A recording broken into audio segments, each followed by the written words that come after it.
Harvard বিশ্ববিদ্যালয়ের এক সমীক্ষায় দেখা গেছে যে শতকরা 85টি ক্ষেত্রে প্রার্থী চাকরি পায় তাদের মনোভাব বা দৃষ্টিভঙ্গির জন্য, আর শতকরা 15টি ক্ষেত্রে পায় অনেক তথ্য ও সংখ্যাতত্ত্ব জানে এবং বেশি চালাক চতুর বলে। শিক্ষাতে যে ব্যয় হয় তা বিপুল, এবং সেই শিক্ষা কেবল তথ্য ও সংখ্যাতত্ত্ব মুখস্থ করায়। এই শিক্ষা জীবিকা অর্জনের সাফল্যের ক্ষেত্রে মাত্র শতকরা 15% দায়ী। এই বইয়ের আলোচ্য বিষয় হলো বাকি শতকরা 85% সাফল্য। ইংরেজি ভাষায় অ্যাটিটিউড শব্দটি একটি গুরুত্বপূর্ণ শব্দ। ব্যক্তি জীবন জীবিকা ক্ষেত্রে প্রকৃতপক্ষে জীবনের সব ক্ষেত্রেই এই অ্যাটিটিউড বা মনোভাব বিশেষ গুরুত্ব আছে। কোনো প্রশাসক কি ভালো প্রশাসক হতে পারে যদি তার উপযুক্ত দৃষ্টিভঙ্গি না থাকে? ছাত্রসুলভ মনোভাব না থাকলে একজন ছাত্র কি ভালো ছাত্র হতে পারে? পিতামাতা, শিক্ষক, মালিক, কর্মচারী ইত্যাদি প্রত্যেকেই স্ব স্ব ক্ষেত্রে দায়িত্ব পালনে উপযোগী মনোভাব না থাকলে যথাযথভাবে তাদের কর্তব্য করতে পারেন না। তাই যে জীবিকায় আপনি পছন্দ করুন না কেন, সাফল্যের ভিত্তি হচ্ছে আপনার মনোভাব বা দৃষ্টিভঙ্গি। আফ্রিকার এক কৃষক সুখী ও পরিতৃপ্ত জীবন নির্বাহ করত। সে সুখী কারণ তার যা ছিল তাতেই তিনি সন্তুষ্ট, আবার সে সন্তুষ্ট ছিল বলেই সুখী ছিল।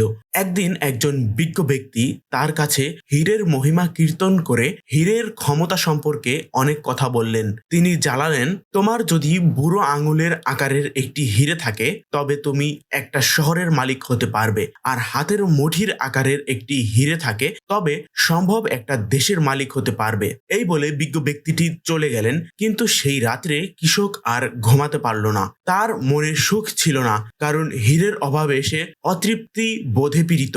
অতৃপ্তি বলেই সে অসুখী। পরদিন থেকে কৃষক তার খামার বাড়ি বিক্রি করার জন্য তোড়জোড় শুরু করে দিল।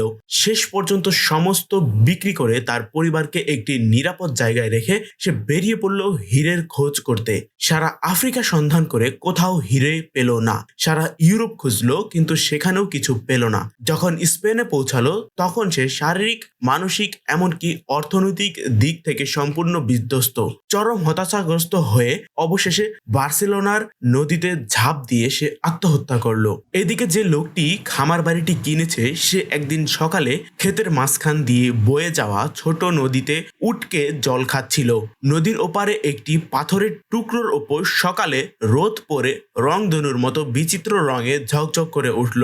বসার টেবিলে ওপর পাথরটি দেখে জিজ্ঞেস করলেন, হাফিজ কি ফিরে এসেছে? হাফিজ ছিল পুরনো মালিকের নাম। খামার বাড়িটির নতুন মালিক বললেন, না, কিন্তু এ কথা জিজ্ঞেস করছেন কেন? বিজ্ঞ ব্যক্তিটি বললেন, ওই পাথরটি একটি হীরে। আমি হীরে চিনি। মালিক কিন্তু মানতে চাইল না। সে বলল, না, এটি একটি পাথর। আমি নদীর ধারে কুড়িয়ে পেয়েছি। আমার সঙ্গে আসুন, দেখবেন সেখানে এ ধরনের পাথর আরো অনেক আছে। তারা দুজন কিছু পাথর কুড়িয়ে পরীক্ষার জন্য জহরির কাছে পাঠিয়ে দিল। পাথরগুলো হীরেই।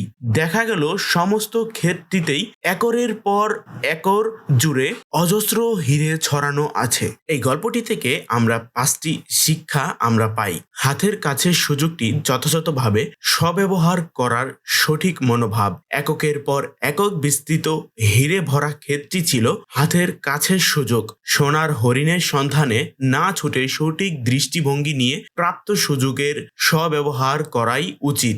নদীর অপর পারে ঘাসকে অনেক বেশি সবুজ মনে হয়। দূরবর্তী সম্ভাবনাকে মানুষ অনেক বেশি উজ্জ্বল মনে করে। প্রাপ্ত সুযোগকে কাজে না লাগিয়ে যারা সুদূর সম্ভাবনার স্বপ্নে বিভোর থাকে তারা জানে না যে অনেকজন ওই সুযোগটি পাওয়ার আশায় উন্মুখ হয়ে আছে।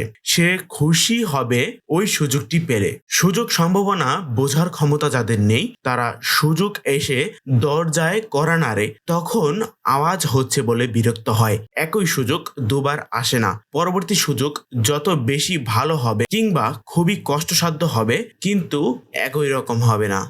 ডেভিড গলিয়াথের গল্প অনেকের জানা আছে। গলিয়াথ নামের দৈত্যটি গ্রামের ছেলে মেয়েদেরকে ভয় দেখিয়ে সন্ত্রস্ত করে রাখত।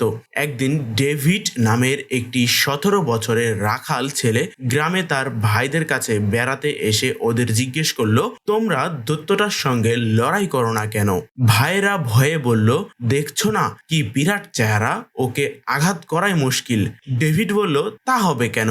বিরাট চেহারা বলেই আঘাত করা সহজ, কখনো তাক ফসকে যাবে না। তার পরের কাহিনী সবাই জানে। ডেভিড গুলতির সাহায্যে দৈত্যটিকে হত্যা করে গ্রামের ছেলে মেয়েদেরকে সন্ত্রাস মুক্ত করেছিল। একই দৈত্য সম্পর্কে দুরকম দৃষ্টিভঙ্গি, সাহসীর একরকম, আবার ভীতুদের অন্যরকম। জীবনের লক্ষ্যপথে প্রতিহত হলে আমরা সেই অবস্থাকে কিভাবে গ্রহণ করব তা আমাদের মানসিকতার উপরেই নির্ভর করে। যারা সমস্ত বিষয়ে ইতিবাচক চিন্তা করেন তারা বাধা বিপত্তিকে সাফল্যের সোপান হিসেবে গ্রহণ করেন। যারা নৈতিবাচক চিন্তা করেন তাদের কাছে যে কোনো বাধাই বিরাট প্রতিবন্ধক। বিখ্যাত প্রতিষ্ঠানগুলি শ্রেষ্ঠত্বের পরিমাণ সেখানকার কর্মীদের বেতন হার দিয়ে বা কাজকর্মের পদ্ধতি দিয়ে হয় না। শ্রেষ্ঠত্বের বিচার হয় প্রতিষ্ঠানের সঙ্গে কর্মীদের আবেগ ও অনুভূতি কতটা জড়িত, কাজের প্রতি তাদের মনোভাব এবং কর্মীদের পারস্পরিক সম্পর্ক দিয়ে। কোনো কর্মী যখন বলেন এই কাজটা করতে পারবো না, তখন তার কথার দুটি সম্ভাব্য অর্থ আছে। হয় তিনি বলতে চান যে কাজটি কিভাবে করতে হয় তা তিনি জানেন না, কিংবা তিনি কাজটি করতে চান না। যদি কাজের পদ্ধতি না জানা থাকে তবে তা প্রশিক্ষণের সমস্যা, আর যদি কাজটি করতে চান না তবে তা হচ্ছে মনোভাবের সমস্যা, অর্থাৎ কাজটি করতে তার আগ্রহ নেই, কিংবা মূল্যবোধের সমস্যা, অর্থাৎ তিনি মনে করেন কাজটি করা উচিত না।